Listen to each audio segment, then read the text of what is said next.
Because a few people have asked, I thought I'd do a quick commentary for the Portia speed painting video. As a start, I just use the paint bucket tool to add the basic flats to the whole piece, which is nice and easy and quick. I also have a duplicate of the line art layer above the main flat, so that's always at the top. I use the area selection to get rid of the excess in these, and I keep the details on a separate layer from the flat colours. And then onto the shading. I always paint the shadows in just black. This is all done on a separate layer. I use a first shadow, a deeper shadow, then a highlights layer. The layer opacity is set to 65 on this, and I just start using a normal brush to add the basic shadows around, and then I use an airbrush to start adding more volume and neatening up. I tend to just go over each area very quickly and roughly, working slowly to build up the volume and add the areas of shade I want. Rather than doing it neatly and precisely, I tend to prefer just to keep going over softly with the brush again and again, slowly building up till I get the look I want. Because I take more time on this and more detailed paintings, but these are just done to be quick for the video, as Hypercam goes a bit laggy with my pieces. I use the airbrush at about 50% opacity when just adding all the shading to give it a more softer blend, and I use the eraser. I keep going over with the brush and going over the eraser with the eraser to take off the excess. Just getting the little details, like the hands and the fingers. The brush size is fixed, so I'll keep changing to a smaller brush and a larger brush depending the size of the area I'm shading.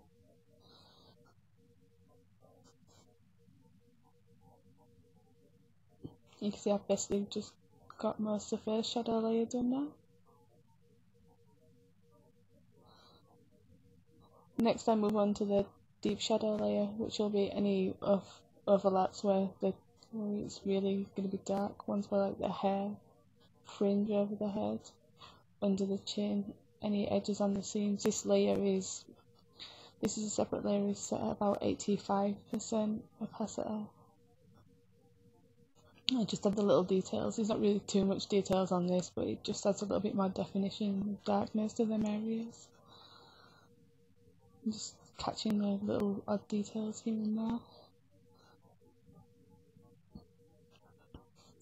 The final layer is just set at normal opacity and 100%, and I just use a brush to add some white highlight shine spots.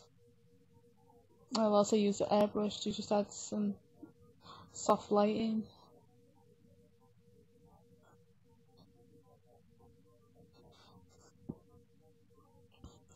After I've got all these done, I'll cut off any excess around the edges, ready to use them to make the final piece. Then I select the shadow area and select it as a colour fill, a reddy brown colour on this, and the opacity is set to about 65 and the property is set to multiply.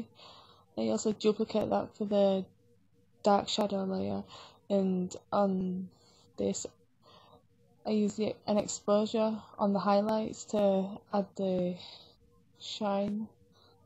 Playing with the amounts with the grayscale painting in black and white can make a lot of difference.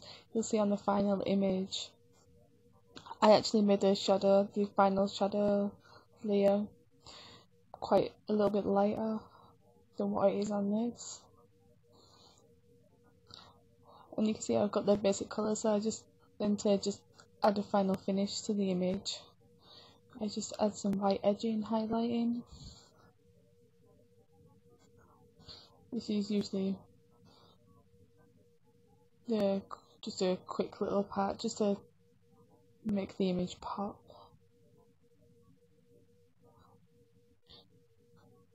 I also use a softer brush of the same colour to just soften the edges. I mostly work these down the shade layer, just to lighten it. I take into account how dark I'm going to do the shadows based on how much highlighting I'm going to add. So on some layers where the highlight is much less, or I intend it to be much less, the shadows won't necessarily be as defined. I just get rid of the excess. I also, to just change the colour slightly, add a bit more hint of a tint, I used over the basic shadow layer, I added a slightly blue photo filter, but you can see it gives a slightly pinky bluey tinge. And then I just added the details with the eyes. I ended up having to change the eyes because I forgot the eyes are supposed to be greeny blue.